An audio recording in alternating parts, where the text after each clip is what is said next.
Hello. Hello, everyone. Welcome to a special. We'll figure it out. Welcome to special episode of Lenin's 155th birthday. So he was born on this day in 1870 in the village of. It's called Ulyanovsk now, but back then, what was it called? Oh no. I'm having a brain fog. I can look it up. I'll just look it up on Google. I'm getting old. I used to never have these brain fogs. I know. It's that. See, this is what's been happening to me lately. Simbirsk. Okay. All right. Okay. And I actually went to I toured his house and things like that a few years ago. So he had his parents had a three-story house with all the children having their own bedroom. And his dad was a math teacher at the high school. And Lenin was with his brothers and sisters. And it was like it was like what Tsarist Russia was back then. He was very smart at a young age. For example, his school would get out early, but then when his parents wouldn't pick him up, and they just say, "Hey, go to your older sister's class and hang out there until they're done, and then we'll pick you up." And then, when he sat there, he apparently started copying down all the math problems, and eventually he kind of figured out how to solve all these math problems of a few years ahead of everyone else, just because he was hanging out in the class. Yeah. And he always had a very empathy. Then he joined the university in Kazan, but then he started teaching workers how to read, and that was bad. So he got kicked out of the university. But then his mom somehow used her influence to talk with the people, and then they said that he can take the exams, but he can't attend the university. So anyways, he ended up taking the exams and ended up passing with the highest score. And then he became a lawyer, and he came to St. Petersburg for a little while. And in St. Petersburg, he continued the Marxist circles. So, and he also met Nadezhda Krupskaya, his wife, a future wife. And the Marxist circles was mainly, the main first task was teaching workers how to read and write. Yeah. And then after they taught him how to read and write, they would then show them their rights, because the Tsar kind of thought that a factory was like a family, and the factory head was like the father, and it was illegal for the workers to actually organize and form unions and fight for their rights. So and the workers were working 14, 15 hours a day, all nonstop, and they did some agitation. So one of his early pieces is about factory fines.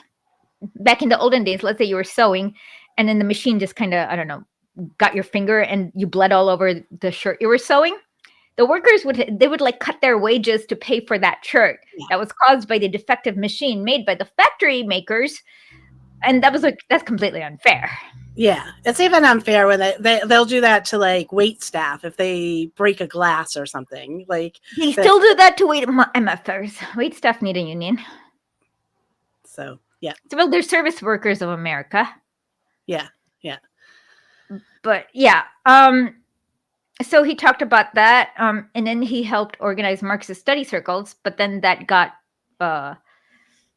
cracked down upon, and then so he was arrested, and so was all these others, and he was sent to exile in Siberia, and then they petitioned, and his wife, well, she wasn't his wife yet, but on the condition that they get married the minute she reaches Siberia, she was allowed to do the exile with him in Shushinskaya, which is a small village in Siberia. And that's when he got to know all these peasants. Mm-hmm. So not only was he writing, getting books and writing and whatnot, but he was also helping on the weekends. He'd help all the peasants there with their minor legal problems. Like, my neighbor my neighbor took my chicken, or that kind of problem. Yeah. He'd help.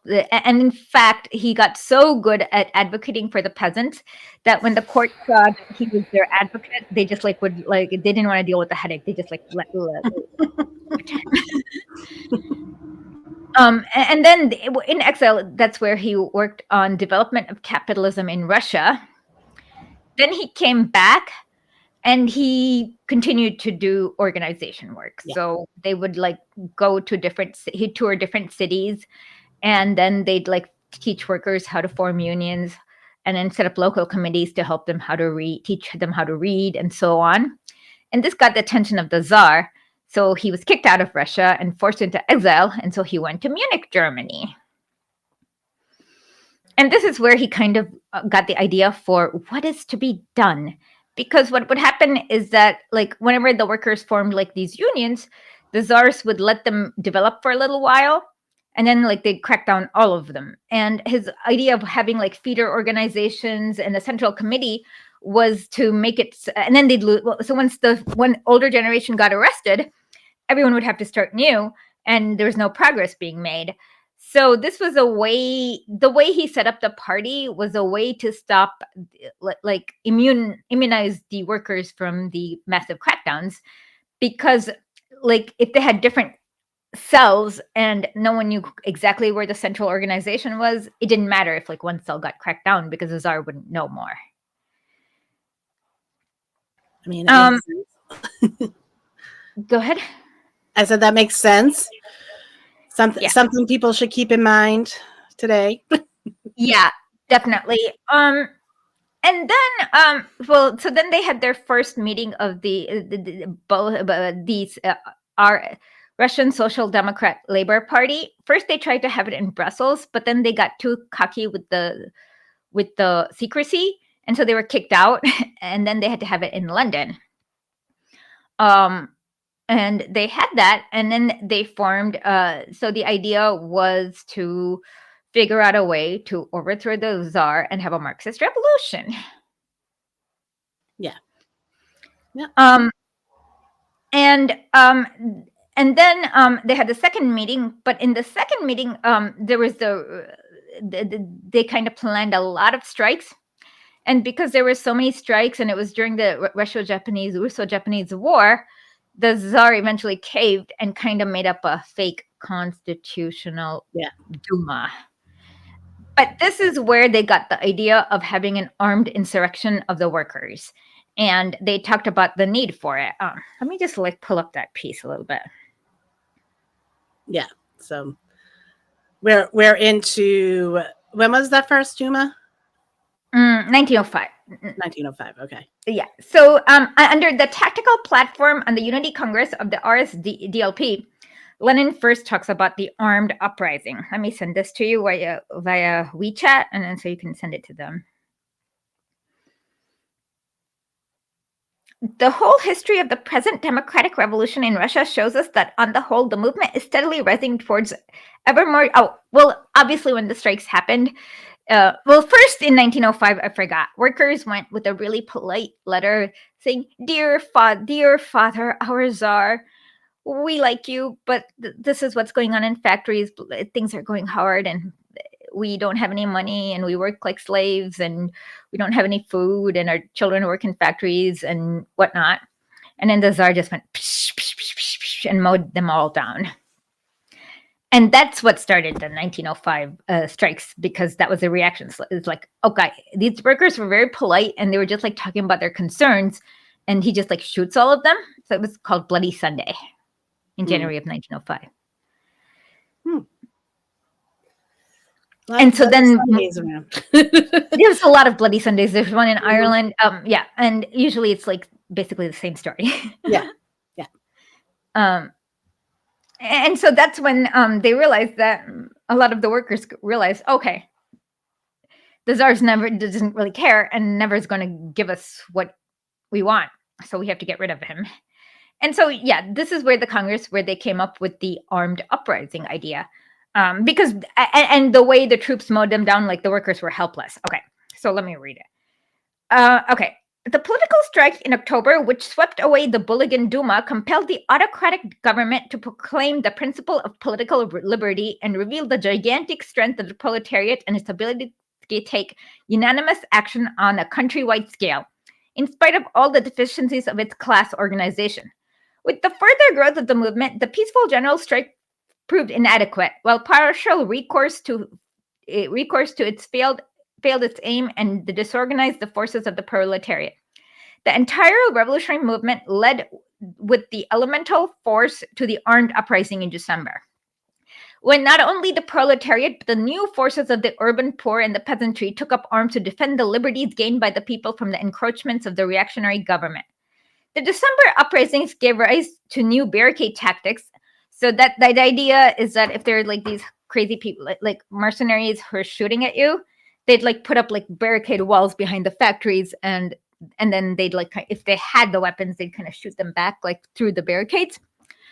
And prove generally that the open armed struggle of its people is possible even against modern troops. Owing to the introduction of a military and police dictatorship, despite constitutional promises, the masses of people are becoming increasingly conscious of the necessity of fighting for real power, which the revolutionary people can capture only in open battle against the forces of autocracy. The autocracy is weakening and demoralizing its military forces by employing them to suppress by force of arms the very people of whom they are a part, by not carrying out the now urgent military reforms that all honest elements in the army are demanding, and by not taking steps to relieve the desperate conditions of the reservists, and by responding to the demands of the soldiers and sailors by only tightening police and barrack room 70s. We are of the opinion and propose that the Congress should agree that at the present time, armed uprising is not only the necessary means of fighting for freedom, but a stage actually reached by the movement, a step which, in view of the growth and intensification of a new political crisis, begins a transition from defensive to offensive forms of armed struggle. That in the present stage of the movement, the general political strike must be regarded not so much as an independent means of struggle, but as an auxiliary means in relation to insurrection. That therefore its timing of such a strike and its choice of its place and of the industries is to involve should preferably depend on the time and circumstances of the main form of struggle, namely armed uprising. So they kind of realize that no matter how many strikes you have, it's not possible for real change. Yeah. And this is where the czarist system worked against themselves. So the way the czar's military conscription went is that, like in villages, the peasant landlord kind of got to decide, like they would say, hey, village, you need to send X people, 10 people. So then the landlord himself got to decide. He didn't really care who he sent. He sent probably like the people who was most vocal, most problematic, people who protested the most, because that was like an easy way for him to get rid of them. And then when you have like thousands of villages do that, you have an army full of extremely people who are extremely hostile to the current system. And this is the time they started propagandizing the soldiers too. So building up the armed uprising involved two things: training workers how to fight, and turning the soldiers to your side, who already know how to fight, to your side. Yeah. And so the Bolsheviks started printing out pamphlets for the soldiers, because the barrack conditions were crappy as hell. And it didn't really come into effect until the beginning of World War I, when they mobilized 6.7 million people. And so the barrack conditions was like the officers got to live in like nice places, but all the peasants had to live in like these like little dorms. And some of them complained about how it like made them sick. It got them typhus because there was not much air. They didn't even have proper mattresses, and they didn't have blankets. Like they had to use their coats instead of blankets. They didn't even have proper supplies. Yeah. So, and this is one of the interesting things, is if you look at the Bolshevik propaganda around this time, around World War II, like they send this like really, and the Bolshevik, like wherever the soldiers went, the Bolsheviks went too, and they'd be like, "Hey, read this." Well, first they teach them how to read it, and then say, "Hey, read this." And they like there was one about who needs the war, who are you fighting for? Are you really fighting for Russia, or are you fighting for like Yeah. the profit of this jackass? Yep. And so on. So there were many peasants who were, many soldiers who were originally peasants who were very revolutionized by that time. So that was like the two-part prong of building the Red Army. Yeah. Any questions or comments? I'm not. Hold on. What do we have? Good morning, everyone, and very special. Mañanitas to the biggest boy. So, just happy birthday wishes. So far, So far, so good. Yeah. So, that's the thing about the two. Yeah. So they were doing both, building up their own Red Guards and also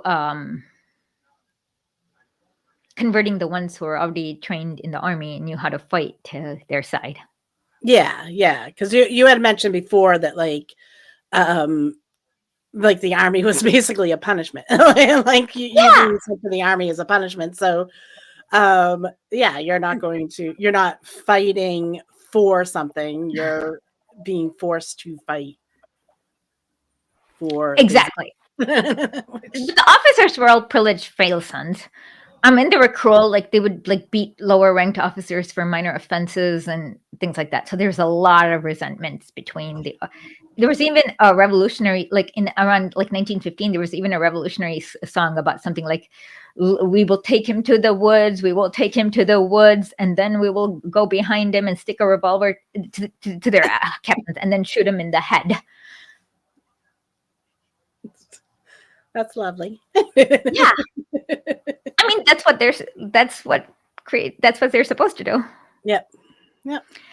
Yeah. So once they by 1914 there was like lots of soldiers who knew how to protest and how to disobey and how to do it en masse and how to organize.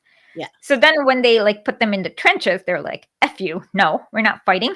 Some of them would just like surrender en masse to the end of Germany because, I mean, they'd actually like being a German prisoner of war back then was better than fighting in the trenches in Russia.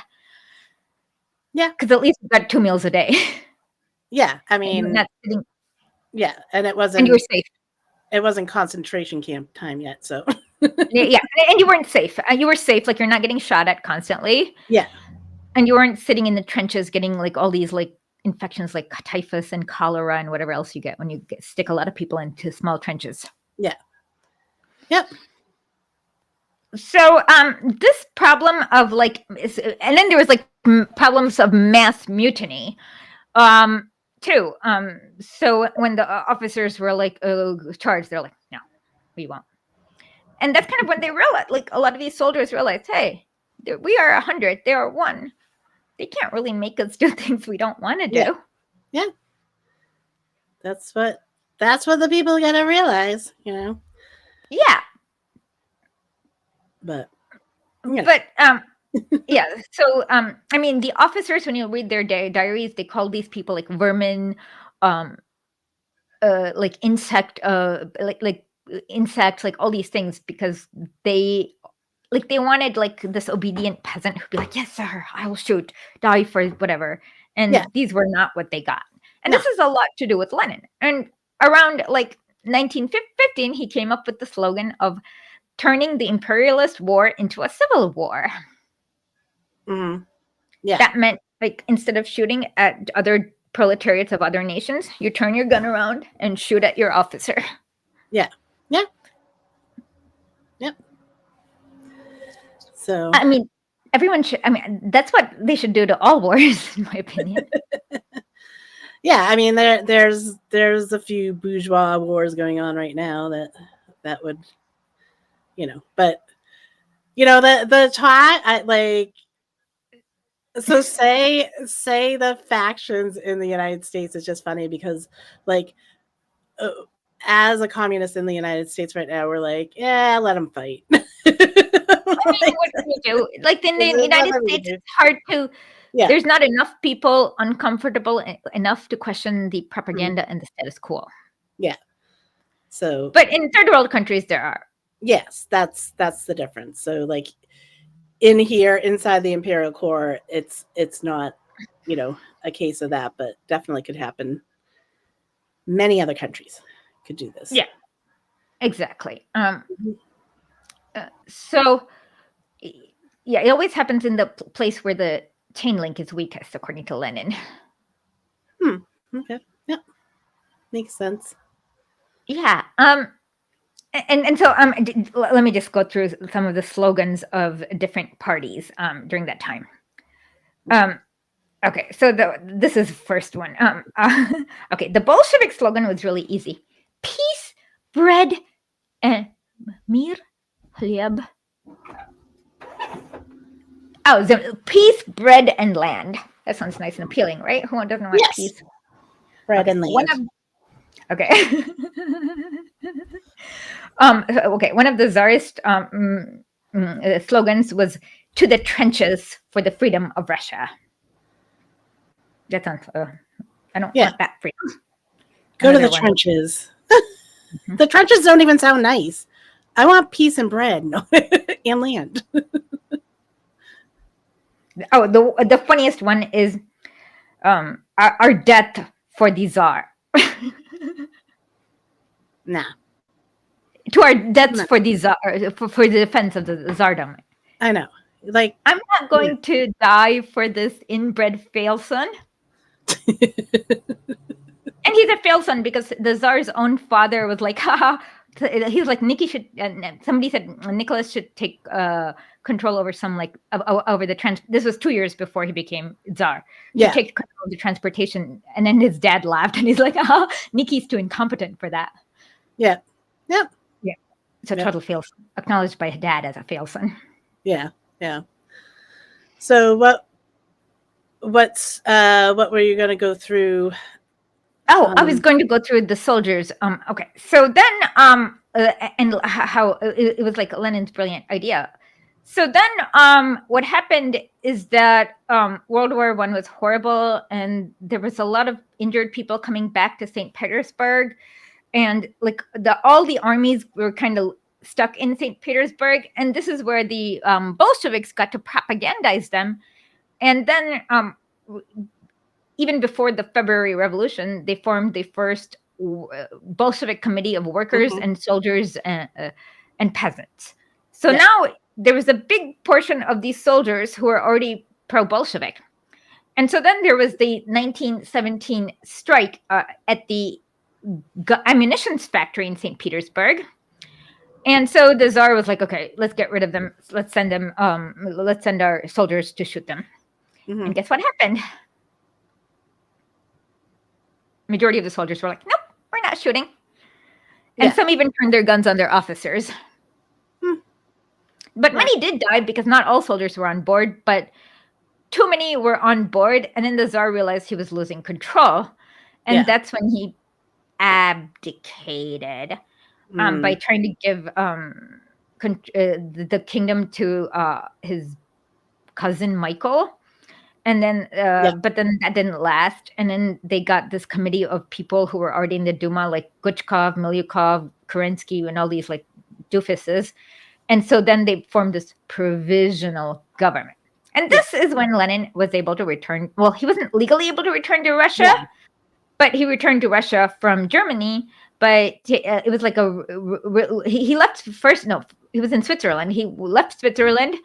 And then he got on a train, and then he had to disguise himself from Poland. Somehow it went all the way to the Baltics, to Finland. And then he got a fake ID. And then from Finland, he came over to St. Petersburg. And at the train station, which is called Finlandsky Vokzal, there's like a big statue of Lenin. And he was greeted by like 2,000 workers. And he gave a speech like, Tovareshi, like ladies and gentlemen, worker, comrades, we will, I'm glad to be back. And our task is, just because the Tsar is quote unquote abdicated, our task is not done. We have to fight for the task of the proletariat. And we have to see the revolution through the end. And we shall not rest until all the power is in the hands of the workers and peasants. Did he ever talk about like like I know like the conditions were different in Russia at the time and Germany at the time, but like it just seemed like the Bolsheviks were able to turn all the soldiers, where the soldiers that were coming back from like the from into Germany were kind of going the Hitler route. You know what I mean? Nope, not true. There were actually many, many mutinies. Right after the Bolshevik Revolution, all the soldiers started a mutiny. They're like, the Croatian soldiers were at the Austro-Hungarian Empire with "Fu, checked out, we're going home." There were so many German soldiers mutinying. In Mm-hmm. fact, the New York Times described it as a socialist plot for peace. Not a plot for peace. Not Yeah, not a that. plot for world peace. So evil with those socialists. No, Germany actually had a lot of there was lots of. In fact, the socialists were the ones who brought about the end to the war. They had massive worker strikes. Yeah. But the problem is that Karl Kautsky and his gang didn't really organize these soldiers into something like a Red Army like they did That's what in Russia. Yeah. Yeah, that's so there were enough soldiers to do like if there it wasn't for Kautsky, but you had somebody better in charge who knew who kind of understood it, they could have organized an actual revolution, because the main thing was that in Russia they were able to form the Red Army, but in Germany they just had like little bands of guerrillas within the Spartacus Revolution, but not something as vast as a Red Army. Yeah, and Kautsky thought he could reform into it, right? And not have to do the revolution. So he didn't bother to organize, like where you're saying like the conditions were there for him to organize, and they did not take that up. They just kind of let it fall. So that's the difference. Exactly. And by the time Rosa Luxemburg and Karl Liebknecht tried to do it, it was too late, because they were already too dispersed. Yeah. So if they had Lenin's foresight, and they actually did listen to Lenin, there could have been a revolution in Germany and no World War II. Daryl Davis is asking something about Daryl Davis. Yeah, he's asking, can we talk about patriotism in like Pat Talk? Absolutely. So Lenin actually wrote about this. When it was under the Tsarist government, he actually made fun of patriotism. They were like, they talk about Mother Russia, blah, blah, blah, but what has she done? She has like starved half her people and things like that. Why would you want to fight for this motherland and so on? Yeah. But you would want to fight to protect the revolution. So it's not quite the same as all hail our fatherland, but it was rather, let's protect the socialist revolution, which now only exists in our fatherland. Hence, we have to protect the fatherland to protect our revolution. Mm-hmm. Mm-hmm. So he was in, patriotic socialism for a, you can't really be patriotic towards a failing state, like a state that's failing the people. You shouldn't. Exactly. You can be patriotic if the state deserves it. Yeah. But if it's failing the people, patriotism. You know the like you're not here, and so you get to avoid a lot of it. But what's happening, and it's already started happening, because 250 years ago is when Paul Revere's ride was. The British are calling. Yes. So now we're going to be in hell for about a year and a half. Why? Because it's all going to be patriotic crap. It's 250 years.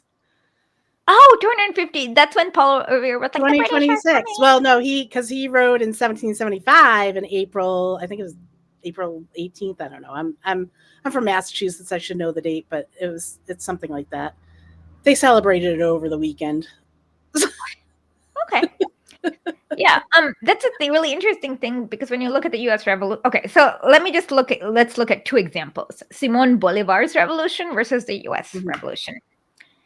George Washington's slaves actually ran away from him and joined the British Army. Mm-hmm. Simón Bolívar's family had a lot of slaves, But the slaves who had run away from Simon Bolivar actually came back to fight in his army. Yeah. And then the most First Nations, they joined the British. Yeah. Yeah. And with Simon Bolivar, he said the Indians don't pay taxes because we already took too much from them. And so most indigenous people joined Simon Bolivar's army. Yeah. Yeah. Yeah. No, and it was and that's why the nation with the most amount of indigenous people in South America, highest percentage in South America, is called Bolivia. Yeah. Yep. Yeah. So that's like the two signs, like, you know, like most escaped slaves joined the British. Yeah. Yeah. So, in fact, if you read the Counter-Revolution of 1776, you realize, like, so there was a Somerset case in England where they banned slavery inside of the island. And that actually set all these slave owners into panic, and many of them like left Barbados. And I think George Washington's family left Barbados, right? Yeah. And came to the U.S. because they thought slavery would be better protected here. Yeah. Yeah. And I mean, that was we know, like, some of the reasons for the revolution weren't just, freedom from the English. It was the line that they couldn't pass, that the British said we can't pass because we're giving this to the indigenous people. Well, I mean, the British had many treaties with the indigenous people and had to maintain this balance with France. They couldn't start a war with France over like territory west of the Mississippi because they were already warring with France over their territories in Africa. So they did not want to deal with this headache of like being west of the Mississippi. So they're like, you can't. We have these treaties with these indigenous nations. We don't want to create a headache. You just can't go past the Mississippi. Yeah. And then also the thing about, the British were talking about ending slavery. They did end slavery on their island. Yeah, but that was after the revolution. But yeah, a little bit after. Yeah, the Somerset case came before the revolution started because of the Somerset case. Oh, okay, all right.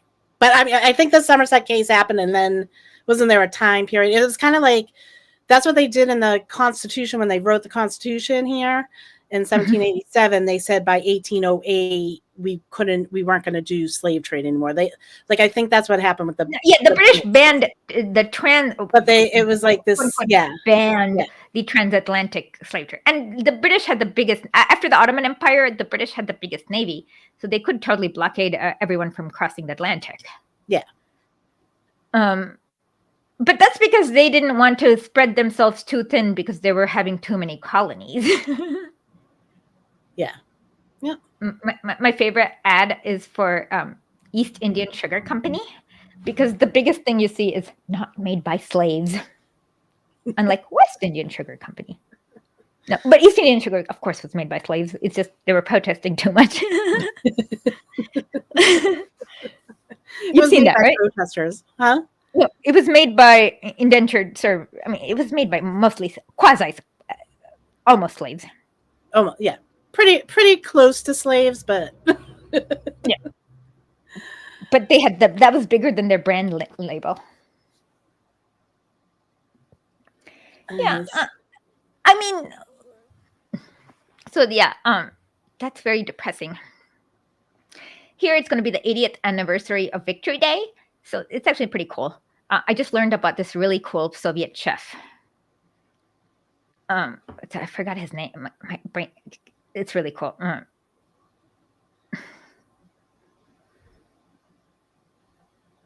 Cobra's here. Hi, Cobra. Hey, Cobra. I don't see him on TikTok much anymore.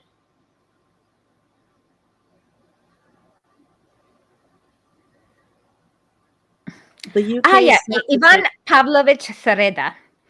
So what happened is that he was just like, it was like near the western end of Ukraine, and he was just like cooking dinner. He was just a chef. And then this German tank kind of came upon him, and he was just a chef. So what he did is like he hid, and then he went behind the tank and then he got like some a blanket, and then he covered the tank's like view field with the Yeah. and then he got on top of the tank, and then he started like jumping up and down. And then so the German soldiers inside the tank thought, oh, and then he like broke the view scope, and then he ended up like using one of his cooking tools to like bend the rifle so he couldn't really shoot properly. Yeah. And then so then the German soldiers actually thought, oh my god, they're like, we're being attacked by like an army of Russians, and Yeah. so we're gonna surrender. So then they decided to surrender. By then his company came, and then they opened it up and or took all the 10 soldiers to as prisoners of war. Yeah. But then it was not 10 soldiers. It was just like this one. He wasn't even a soldier. He was just a chef. And he kind of trolled them into surrendering. Yes. Yes. He was more than a chef, though. Oh, yeah. Then he also had dinner ready for everyone by 8 o'clock that and night. then he made Jennifer. Yeah. That's good. He wrote that in his biography, but I didn't cook a full meal. He said he had soup, fish, salad, and meat for dinner. So he did cook dinner. He still managed to cook dinner after all that. Yeah. Yeah. So, all right, where were we at? We got sidetracked. We were at propagandizing soldiers. Right. So then in March of 9, so then Lenin comes up with his April thesis. So at first, all these workers are really happy that the Tsar is gone, but he's like, no, he may be gone, but you have these like idiots who are just like him, who's not going to change anything here. So our task is not done. So he explained to them that the provisional government can't be trusted and we can't rest. So that was his April thesis. He explained that the provisional government is not going to give you bread. They're not going to give you land. They're not going to give you peace. They're not going to give you bread because the landlords own the land. Yeah. And if they're not going to give you land, you can't grow food. And so the landlords control the food production. And they're not going to give you peace because the West is dumping hundreds and millions of dollars of weapons aid into the Russian government because they need Russia to stay in the war. Yeah. Because they want that second front against Germany. Yeah. So they're dumping this. And in fact, Milyukov, one of the provisional government people, actually writes a secret letter. It wasn't secret because it was immediately leaked, but a secret letter saying, hey, we will definitely stay in the war. We will not promise not to negotiate a separate peace with Germany. And so obviously, if they're promising the West that they're going to continue the war till the end, they're not going to give peace, of course. Yeah. Yeah. And they couldn't have a constitutional assembly either because if you let the people decide, who's going to want the war? Yeah. So they were going to try to string Russia along until whenever the West was ready to finish the war. Yeah. Yeah. I'm sorry. I'm reading. I'm reading the chat, but Daryl. No, I can read the chat too a little. Daryl's talking about how he reads Lenin in French. Well, Lenin actually spoke French too. So. I like Lenin. I read Lenin both in Russian and English. He's actually much funnier in Russian, believe it or not. Yeah. No, I believe it is his first language, so. Yeah, he's much funnier. And sometimes the meaning changes a little bit, and he's way more sarcastic in Russian. Yeah. So I think the translators probably couldn't believe he was this like mean and sarcastic, so they toned it down. Kind of like how I didn't when I first started reading him. I'm like, Lenin couldn't be a sarcastic man. So when he's saying these things, I wasn't reading it as sarcasm. Yeah, he was a sarcastic asshole. So that's what everyone needs to know. Like the first thing you need to know when you're reading Lenin is he's a sarcastic asshole. Yeah. And just enjoy it with that in mind. Yeah, no, you can pick up so many new insults. Yes. Oh, remember that's what we were doing. We were going to do the insult of the week. Yeah. When we were reading Lenin before, we were going to pick an insult out from his Yeah. from the My reading. favorite is, what did Bogdanov say? Only Allah can divine it. What does this mean? And when he read this word salad, and he's like, only Allah can divine it. So yeah, yes, Yeah. he's good at that. So Что значит только Allah ведует? Yeah. And he called Kautsky a cow who's chewing over his cud. yes, I remember that one. Yeah. He actually surprisingly doesn't insult no, once. No, there was one where he says Nicholas the Second and hopefully the last. And he was. Yes. And that's He like the was. only insult he actually. So when people are like, "Oh, why aren't you why are you not focusing on the people far right? Like, why are you focusing on people who you agree with 90%?" Just we'll see. Who does Lenin insult more, Karl Kautsky or the Tsar? Kautsky, but Yeah, but Cobra saying Lenin's sarcasm is greater than Stalin's sarcasm, of course. I don't that think was so. not at all sarcastic. It's Yeah, very I nice, don't find light, him. and down to earth. Yeah, I find his writing very just straightforward. You know, And like, earnest. yeah, But he doesn't like beat around the bush. So like I remember like there was this it was in the 1930s. He was like they were talking about Trotsky and he's like, what is your problem with Trotsky? He's like, I have no problem with Trotsky. And then they asked him, well, Molotov said blah blah blah, and he's like, then you should go ask Molotov. He wouldn't flame at them at all. He wouldn't give them like even an inch for a flame. yeah, yeah. So, but yeah. all right. So so the April thesis, like, but then as the time went on and the provisional government kept on postponing the actual constitutional assembly elections later and later, and then around July the workers were like, nah, we're going to demonstrate, and then they had a mass demonstration of like 25,000 workers in which is then called Petrograd because St. Petersburg sounded too Germanic. Yep. And then they responded by going psh, psh, psh, psh, and shooting down the workers. And this was when the workers realized, oh. And then they also came in and invaded the Bolshevik party presses, and they didn't legalize the Bolsheviks at all. So then they realized, okay, the provisional government is useless. And that's when they tried to prepare for the October Revolution. Yeah. Yes. And Lenin was still kind of illegal, and he was like traveling secretly and meeting with all sorts of workers' committee. He first spoke with the soldiers' deputies and talked to the soldiers about how to organize like a bigger, like a actual Red Army. And the cool thing was that the workers' committee, right after the abdication of the Tsar, like they didn't even go for the central committee. They're like, okay, 8-hour workday now, boom, done. Mm. So the Petrograd Workers Committee was the ones who set the 8-hour workday. They were just like, yeah, we don't need to listen to it. We don't need any central committee. We're just working. That's it. Yeah. So and he also wrote to the village committees and explaining why they're starving and life sucks for them. And then he explains the Bolshevik policy platform of alienation of the land from the landlords, as in no paying them, nothing. We just go, take our guns, take their land, and wish them goodbye. And then the local village committees will get to figure out how to distribute the land properly. Yep. Because all the other parties, like the cadets and the cadets in theory had that, but they were going to pay the land. That's like kind of paying slave owners for freedom. Yeah. Which France and US did. And then the Trudovniks wanted to do something really gradual and not really taking away the land. But this one was basically, go take their land, start farming. Since you've worked on the farm for all your life, you do whatever you think is proper with this land. What group did you say wanted to do gradual?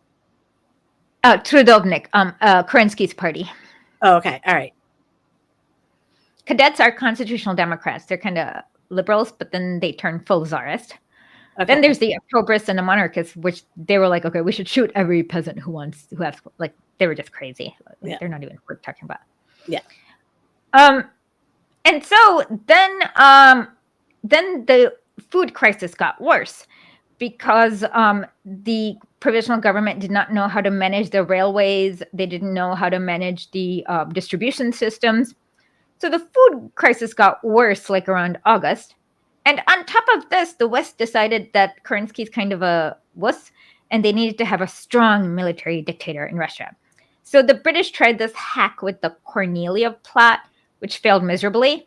Yeah. And this is when Lenin again said, okay, they had a meeting like in mid-September with the Central Committee, Yeah. and Lenin's like, we need a revolution now. The Mensheviks were like, nah, let's kind of wait a little bit. But then the Mensheviks were overruled because way more workers showed up to the committee meetings, like thousand by the order of thousands. So then the Menshevik voices were drowned out. So Britain was in there in 1917, right? But Britain was always in there meddling. Was the U.S. there? Like I'm trying to figure this out. Did they not go in there until 1918? No, they were there meddling. They so as early as early 1917, they started talking with some of the. They were like, "Hey, what's the situation?" So they had backup plans. Around like September, they were like, "Hey, if these Bolsheviks succeed, who should be our liaison to Russia?" So the U.S. decided on Kaledin. I think he was a Tatar general. And he kind of set up camp in the Don region, as in the Donbass region in Ukraine. Yeah. Because there was lots of Cossacks, people who, like mercenaries who were given lots of land. And they were funding this like white army. So the U.S. started talking about that. And they're like, oh, we can only give you $100,000 and so many weapons right now because we have to smuggle it through Persia and whatnot. The U.S. was there too. Yeah. Yeah. No, I was just because I was doing some reading. It was just mentioned in something I'm working on. And at one point, like, of course, Parenti's saying they were in there in 1917, but then I'm finding like other historians saying, oh, they weren't in there until 1918. No, they were. If you just look at the State Department, foreign relations of the U.S. They have it way back since the early 1917. They're like spies and whatnot. Yeah. No, I believe. And this isn't even hidden stuff. Like literally, the State Department writes about this. Yeah. So, all right. So Yipper's saying nothing good comes from a lib. Nothing good comes from a lib in the end, no matter what country and time it seems. Yeah, one of my favorite Lenin articles is it's kind of funny.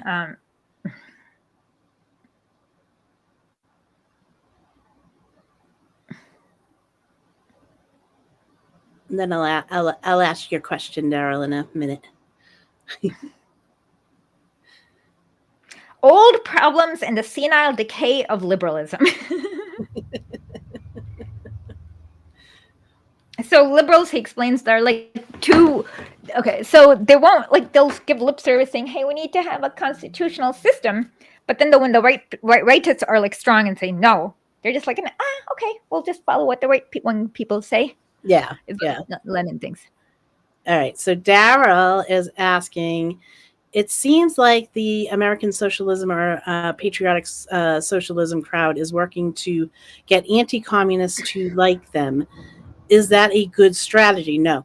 I mean, the East and the GDR are not the West. Well, the East didn't. Okay.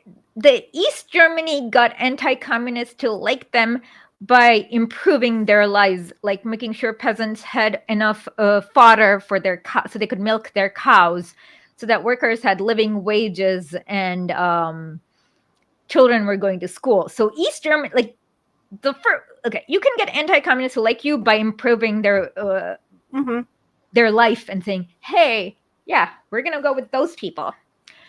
But East Germany did not be like, Hitler wasn't so bad.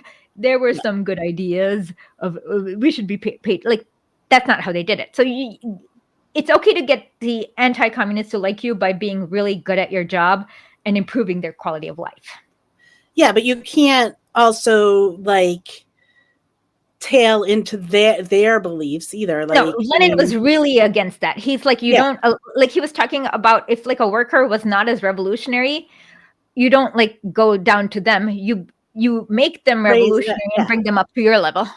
and that's not what is happening with the the Pat Sox.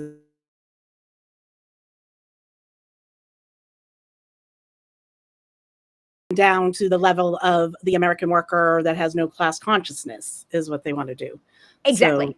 So that is not a good thing. No, you have to take the no. Lenin advocates meeting with the worker where he or she is, but then persuading them up to the revolutionary level. Yes. Yep. Yeah. You can't just you can't just give that, like go like, oh, that's fine, you can be hateful to all these people, you can. No, like Lenin was very strict about Yeah, anti-Semitism. He was explaining yeah, anti-Semitism. He has a great speech. Anti-Semitism is a bourgeoisie blah blah tract and dot dot dot. And it's something that has no place in the revolution. But I mean, I'm not saying there weren't anti-Semitic workers, but that was not encouraged. Like they weren't like using, like they weren't playing into any czarist culture wars. yeah, yeah, yeah. And the czar had his own host of culture wars. Oh, I'm sure. Yeah, I mean, he had his the White Army and stuff like that were The really. White Army came after the czar. Yeah. No, but no, Okay. his culture wars were like defending the Russian Christian church. But they were the biggest landowners back in the day. Like, what is? And Lenin even jokes about how so one of the priests says that everyone should accept their sorrow with whatever, what's the word, equanimity. Equanimity. Yeah. Yeah, and he's like, this is a very profitable religion if the poor have to accept poverty with Yeah. Lenin says that. Yeah. So yeah, they didn't encourage. No, they talked about so when the Tsar was like defending our brothers, Slavic, Serbian brothers, against German aggression, Lenin didn't play up to that racial thing. He was like, nope, we want land, bread, and peace. Yeah. Yep. But peace is horrible. It's a horrible thing, those socialists wanting peace. Evil plot. It's an evil, evil plot. The evil plot of peace.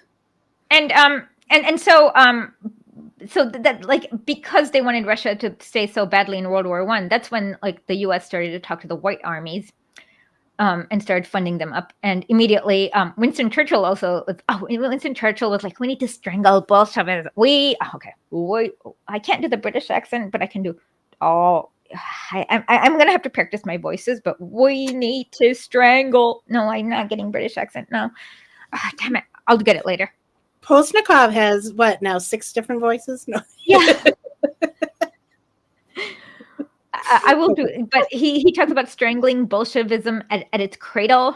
Mm-hmm. And he started like funding Denikin, and basically immediately under like way they're like starting to shoot Jews, have anti-Jewish pogroms.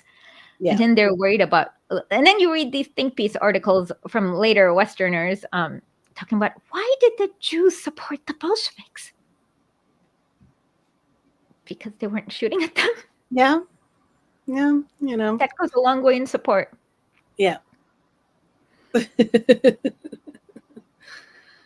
Yeah, all the peasants want are food and education. I mean, yeah, it's not that's what our friend Tech is saying. Exactly.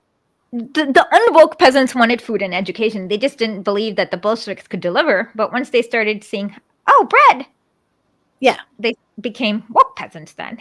Yeah. I mean, so yeah, you go to the people and you do that. You help them. You give them what they need, which is one thing the Pat Sox of America are like showing you they're doing, which is they're not. Are they're people not. getting? Is there unemployment committees? Are people getting? Workers getting strike funds? they go into charity, like they'll go into soup kitchens and they'll use that like, look, we're feeding people. You didn't organize that. You're just No, going. you didn't organize the soup kitchen. You're just going to an existing Yeah, soup kitchen and doing this for like an yeah. hour. And they'll be like, oh, we cleaned up this park because it was disgusting, and the homeless were making it look disgusting. Did they really say that? Like that's how they're doing their things. We cleaned up this park because the homeless make it look disgusting. Did they really say that? But they infer it. It's Oh, it's pretty much there. You know what I mean? Like, and they're not there like with the people. You know, they're not there like interacting with the people and stuff. And they're not eradicated. Like they're not going there and giving homeless people in the park homes. Yeah, no, they're cleaning it up so that the bourgeois feel more comfortable. Exactly. It's yeah. So yeah. All right. So we were at. We haven't reached October yet. Oh yeah, we were in October. Okay, we'll do the October Revolution. So then they all were like, okay, we need to attack now. We need to get our cadres ready. So then they had conversations between the committees in St. Petersburg, Moscow, and a whole bunch of other cities through. By then, I forgot. But by March of 1917, the Bolsheviks already controlled, like there was dual power. So the Bolsheviks already controlled all the telegraphs and the railways. One funny anecdote is when the Tsar's brother, Michael, asked requisition to train, they were like, Citizen Romanov needs to go to the train station and buy a ticket like all other citizens. He's not getting a requisition, a train. That's funny. No, they literally say that. He needs, yeah. Yep. And then with the emphasis on citizen. So, but by then, with October, by then the soldiers went to their barracks and they all organized themselves and they're like, okay, this is how we're gonna we're gonna go to the Nevsky River and we're gonna just go take control of the whole city. And more important than taking control of the whole city was in the north. There were hostile forces that could like come as reinforcements, like was blocking them from coming in. All right. So the soldiers did. They blocked so there were some soldiers who were not revolutionary, so they were still on the side that Kerensky still controlled. So they were so the soldiers went to block them, and the other irregular brigades went over and took over Winter Palace. And it's funny when you read the Western cables, they're like, okay, actually, I have one right on me right now.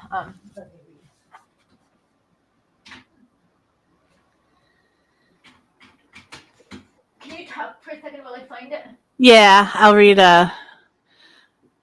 Cobra saying, it's just dumb because the capitalists have de-skilled labor on a massive scale all the way to teachers. So this is what the State Department is saying. Francis, he's the Russian ambassador. If the Bolshevik outbreak occurs and is suppressed, as I think probable, provisional government and the Council of Republic be greatly strengthened thereby. Meanwhile, interior elections show Bolshevik sentiment growing throughout the country, and if it should dominate, peace will be its slogan. Not somebody the really peace. All right, so Daryl's asking if you know of any good books on Soviet immigration. I know about post Allende, Chile. I know people from across the globe lived and studied in Marxist socialist. Socialism. Well, I mean, okay, in the beginning there wasn't much because it was a really third world country that didn't have enough food, that was having constant famines. Yeah. But in the 1930s, in fact, they built one of the first interracial, which was later named Patrice Lumumba University, which is now labeled Patrice Lumumba Friendship University, where many African students and Asian students came and studied. So they had a lot of students come, but the idea was that they'd come to the Soviet Union and then learn about socialism. And then after they learn about socialism, they'd go back home and they'd have revolutions at home. Yeah. Daryl's saying Stalin invited the whole world and the world went. Yeah. Yeah. So there were many observers, even from workers from U.S. and England, which later the U.S. stopped because that was the way of Soviet Union brainwashing them by showing, hey, look at all the food and.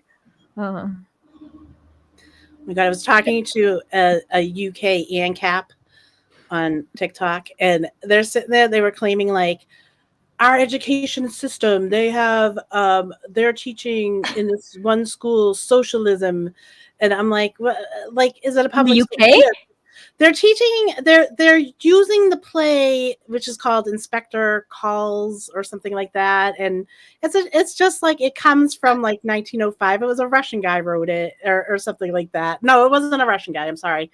But Russia put it on. Russia actually put the play And used on. it. Well, Soviets used it, and so now it's just because it's like it shows like this rich family and like a poor working girl who you know. So he's like, That's it's all of Charles socialism. Dickens' novels. I'm like, what are you talking about? Like, No, this is that's literally all of Charles Dickens' novels, basically. exactly. It's. I'm like, you read this stuff. Like, there's plenty of stuff in the United States that we read that is basically anti-capitalist, but I mean, I mean, yeah, you can't really say, oh, this guy who's rich and powerful like became more like it's not a compelling story. yeah. So, but then it's they weird that remove people actually. Why would people want stories about because that's what they relate to. They exactly. relate to people, the capitalists being bad people. So you're going to have stories about capitalists being bad people. That's all of Charles Dickens. Yep. He also made fun of back then they used to have like these like British explorers like Stanley Livingstone who'd go and write fake stories about what they did in Africa. So in Pickwick Papers, he makes fun of them by having people from Pickwick Papers like going to some village in England and pretending to fight off a horde of elephants, which they didn't really fight off, but he makes fun of them. Oh, and the big thing going around now, did you read Animal Farm? We're like, it's a fictional story. Animal Farm. And it's talking. Yes, we've all read Animal Farm, and we know about talking animals. They don't exist, and it's a good fiction book. Yes, no, it's a horrible fiction book. We're like, it's a children's story. You read it in elementary school. It's a children's story. Yeah, we all read it, yes. But what is the premise of it? Like they'll yell at us about that. That horses, I know, that pigs are bad, right? That's and they love Gulag Archipelago. Oh, I love the Gulag. Yeah, no, with the Gulag Archipelago, I just like start reading it, actually reading it, and then he talks about the typical arrest in the Soviet Union. The police would come and then wait for us to pack our bags and pack food, underwear, clothes, and then they'd like quietly take us into a car with 2 suitcases. And I had trouble walking to the police station with my 2 suitcases full of food and clothes. That's the funniest thing is if you read capitalists,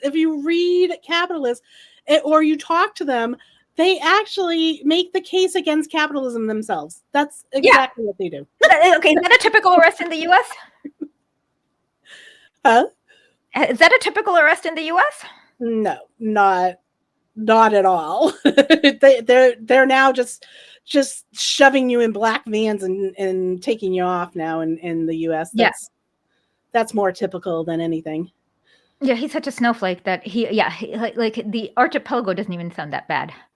Yeah, he's in this like big monastery and he has a bed and he talks about how unfair the Bolsheviks are because like they arrested a priest who like ended up beating kids. And it's like that sounds like the right thing to do. Yeah, I think so. And then he made up a lot of people that didn't really exist, but 1 or 2 people that really existed, they were like actually there for good reason. Yeah. Yeah, he was just if you read any anti-communist ask, have you read Gulag Archipelago? My answer is, have you? That's going to be my new one. Because they haven't. Otherwise, they wouldn't ask if I have read, because that's not making the Soviet Union look bad at all. No. Yeah, read that compared to reading like George Jackson, and then tell me which one is worse. Exactly. Um, but yeah, so it's really funny. With like Lenin, he gets like really close to like the workers find him very accessible, and there's a lot of stories about workers like even when he's leader, but like back in his St. Petersburg days, where he would like go into the worker barracks, like he wasn't like other intelligentsia, and he'd actually sit down with them and like read to them. He'd answer their questions. He'd actually treat them like intellectuals. And so those are like one of some of the really good stories. Yeah. Yeah. Did you want to go into some of the stories? You want to finish? Yeah. Yeah. One story is this is in 1919. This is written by a schoolboy, and it's like right on the outskirts of Moscow. And it's okay. So in Russia, January 1st, New Year's Day is a bigger holiday than Christmas. Mhm. So, Lenin's the leader of the country, and so the teachers are saying today Lenin is going to come and visit us, and so they're like, oh, okay, and then so they stay, and then like it comes like it's 4 o'clock, 5 o'clock, at 5:30 he actually comes, and not only comes, but he brings them all little presents and sits and reads some like fairy tales like Baba Yaga to them. Yeah. And tells them that you are the future. Learn well and become revolutionaries of tomorrow. You're going to take over my job. Mm-hmm. Yeah. That's what. Yeah. Another one was this was in 1920, where like the fashion was avant-garde art. So then like all these students are putting up these avant-garde exhibits, and he looks at it and he likes it, and he's like, somebody asked him, "Do you like it?" And he's like, "Well, what do I know about modern art and what the youth like? I'm just an old man." So probably meaning he wasn't a huge fan. No, he didn't say he didn't like it. He's like, I'm not qualified to answer about art. Wait, what do I Yeah. know? Yeah. I'm getting into that phase of my life. Like, okay, you guys do what you're doing now. Yeah. The youth can do what they're doing. I might not understand some of it, but that's fine. Yeah, the TikToks. So yeah, that's it. Another one is there's a worker, Babushkin, and they actually go very close. And then Lenin encourages him to like create their own newspaper. And so then like his now task, as Lenin is exiled in Munich, he corresponds. And so his task is to train other workers how to read, write, and then become journalists. And then write newspaper articles for workers' newspapers that got spread in factories and things like that. Yeah. Final Forest is saying we need basic literacy in the U.S. and organized circles talking theory of society, dialectical materialism. Absolutely. And you know what? I wanna say like I feel like we're Esha's talking about how Lenin's going around. Now none of these people could read. Like they didn't have the education to read. But we have a similar freaking situation going on with this literacy. Most Americans can't read past the 8th grade level, according to statistics. Yeah, and like 54% are under 6th grade level actually now. Yeah, that's what the Department of Education actually put that out. That 54% of Americans literacy rate is under 6th grade level, which which misses out all of this being able to do this dialectical materialism of like no, it doesn't, because the peasants' literacy level was at no, that's 0. What I'm saying. We have to that's why we have to go and kind of teach them the literacy again. Like it needs to be taught in the United States because it's not being taught. These people are not literate. Critical reading is not being taught. Yeah. Because whenever people write something, they hide the same amount. Yeah. All right. That's what I meant. Critical reading is not being taught because you don't get that until later on. You get that. Do you ever get that? Huh? Do you ever get that? Critical reading? I had some in my school, in high school and stuff. I learned to do critical reading, but I also was on kind of like an English kind of tracked. Like I wanted to do writing and stuff, so I was taking a lot of higher English classes and stuff. So that could be why I ended up having it. But that was also the 80s, and lots of things have been cut since the 80s. Yeah.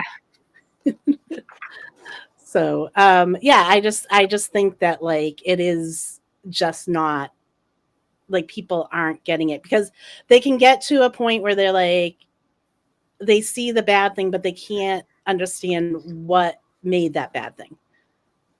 And then when What do you you mean? try to like so poverty, you see a person on the homeless person, right? They don't understand why that person is probably homeless. You know, like they Because don't. of government policies Mhm. that keep them homeless. Yeah, and they just blame the person because they see the person homeless, and instead of actually critically thinking about it and realizing, you know, what systems do and everything, and um, that's not happening in the United States Exactly. at all. So, what else So you got for us? not much more. Not much more actually. There's a lot. I guess there's a lot. In some ways, a lot more.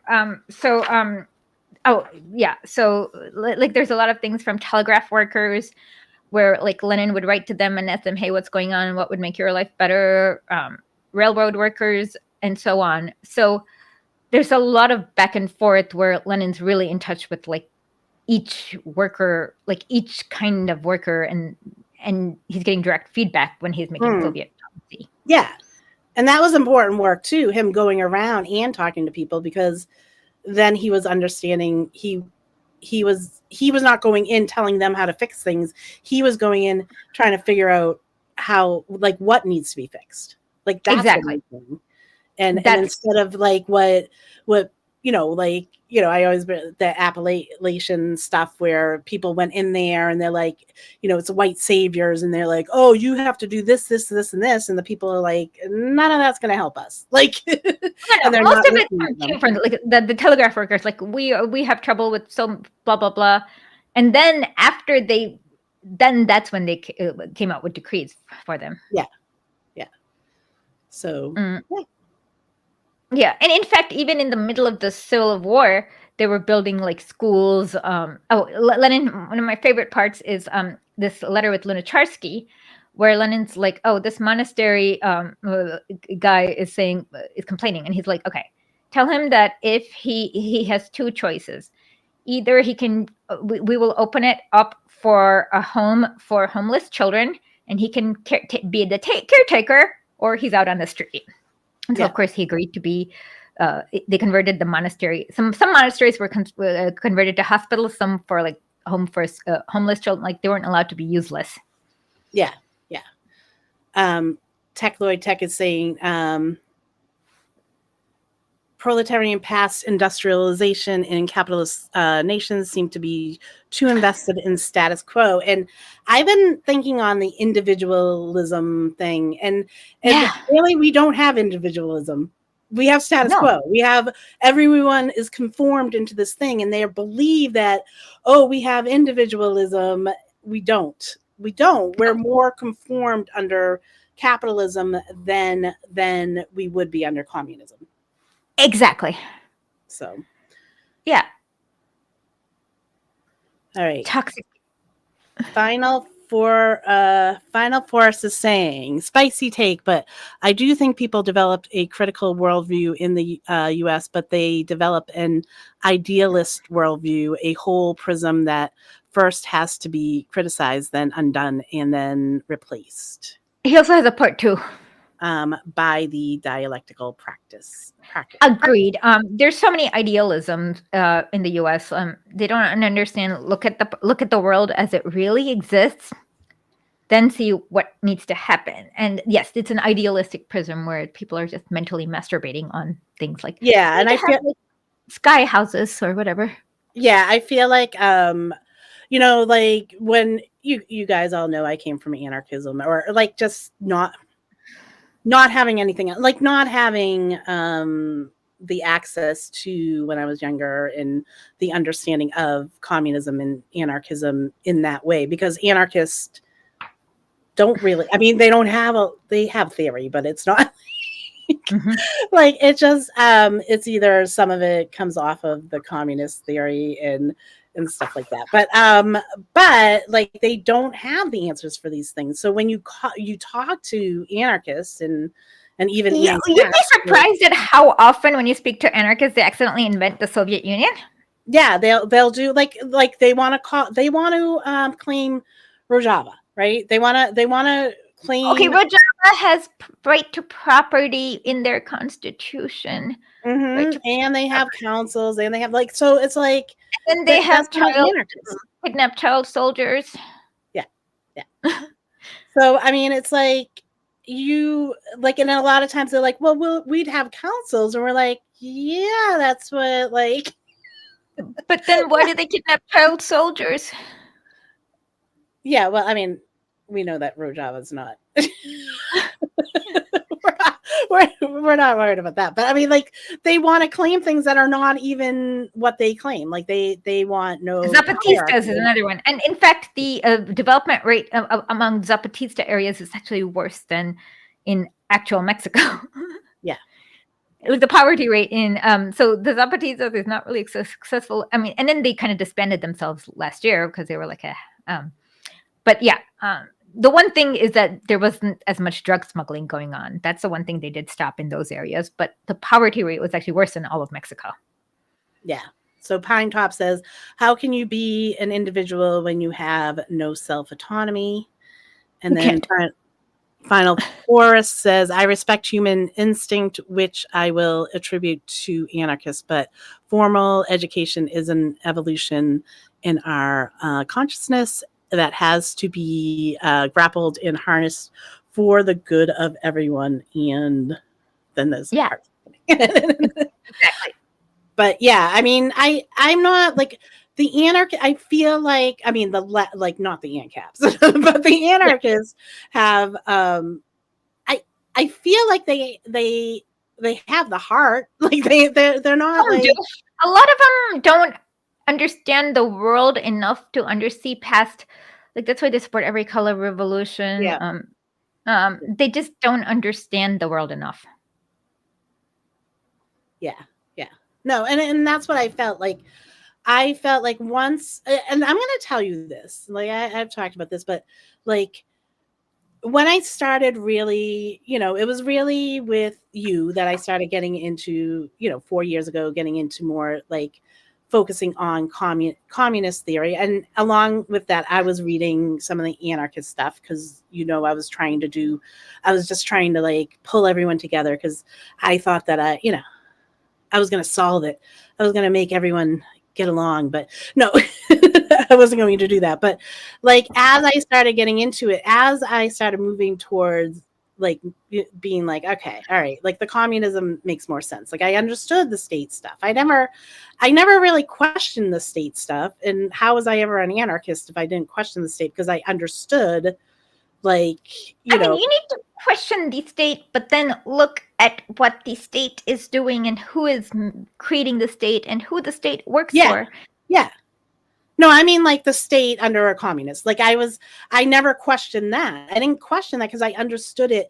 And I guess from when I was young, when I was really young and teen, somehow I got in my head, probably someone saying it, that, the end stage of communism is this classless, moneyless Sure. right? So for me, I was perfectly fine with all of it. I was fine with socialism, communism, like I always was. Like I didn't fight against that because I realized these were all stages, you know. But Yeah. will we ever get to that?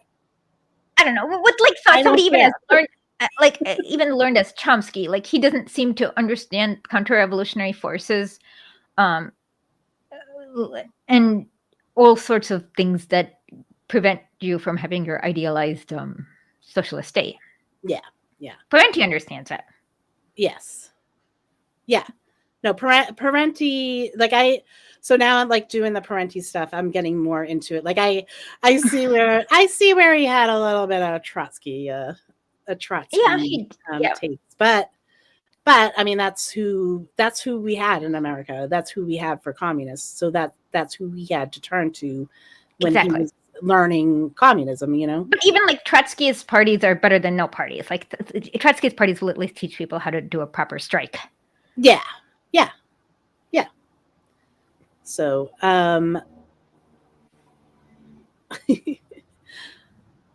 now they're just giving accolades to Lenin. So Lenin was such a cool guy. People need to learn more about him and read his books. Yes, I Oh yeah, agree. absolutely. Spooky, with that sentiment, definitely. Also, I'm getting like Asha does the read Lenin stuff, and now I'm yelling at TikTokers to read Parenti too. So Lenin and Yeah. Parenti now. And Final Four says Lenin was my dad. He was indeed a cool guy. Yeah, he was a really funny, cool guy. Yeah. Again, like this is kind of for me, and Ho Chi Minh says his path to Leninism was how Lenin was so so into like third world countries, like being independent from their colonizers, and he didn't see that from anyone else, and that's how he got into Leninism. Yeah. He actually said, "My patriotism is what got me into Leninism," and with Ho Chi Minh, patriotism is okay because for him, patriotism means out French, out America.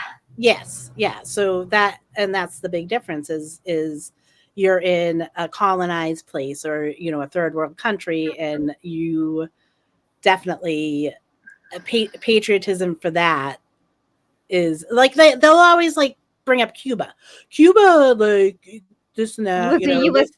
Like they had like U.S. patriotism. gangs everywhere. Like it was like a U.S. gang land. Yeah.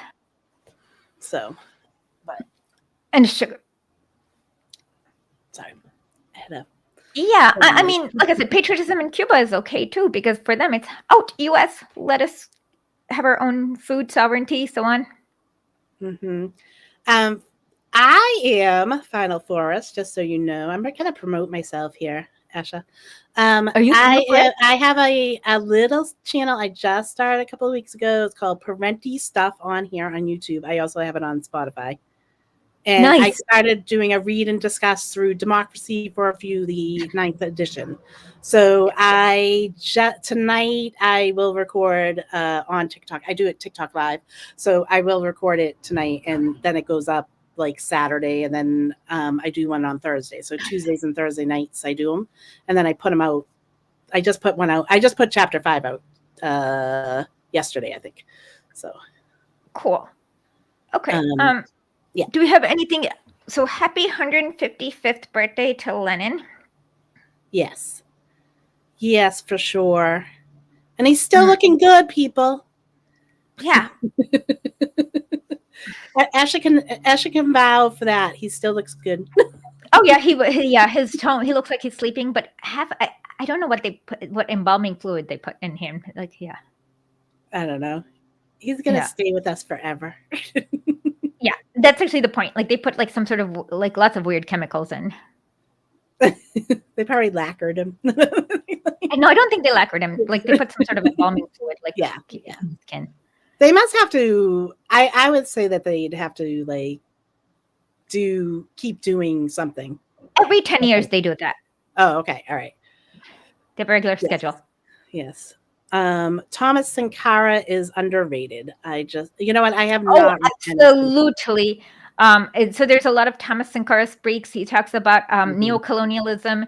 He talks about the CFA Frank slavery. Like he talks about underdevelopment. Absolutely underrated. Yeah, I gotta read some Sankara. I just was reading some like Rodney. Yeah, but I do have hope for Ibrahim Traore because, for example, they just kicked out France. Yeah. And now they are building their own gold mine, like gold refineries, and just they're doing. Oh, and they decreed free university for all in Burkina Faso. Oh, nice. So hopefully he can pick up where Thomas Sankara left off. Yeah, definitely. Oh, Final Forest wants you to tell his dad he misses him. Oh, yes, we miss you. So, yeah. Oh, what kind of cake do you think that Lenin liked for his birthday? Oh, maybe I should Google it. And so we're, and then I don't know who's joining now. I don't know if you know that we started lit with Lenin again. Yeah, And we started through Lenin. noon on Saturdays. No, Yeah, Sundays. noon Sundays, noon Eastern Standard Time Sundays, and we just got through the new economic development in the peasant life, right? Okay, so Lenin did eat cake. What kind of Uh, cake did it? uh, Someone just said turnip cake. People's turnip cake. I just watched someone make a cake with black beans. That was kind of neat. It was a Amish thing, flourless. Red velvet or ice cream cake? no, no, it was some kind of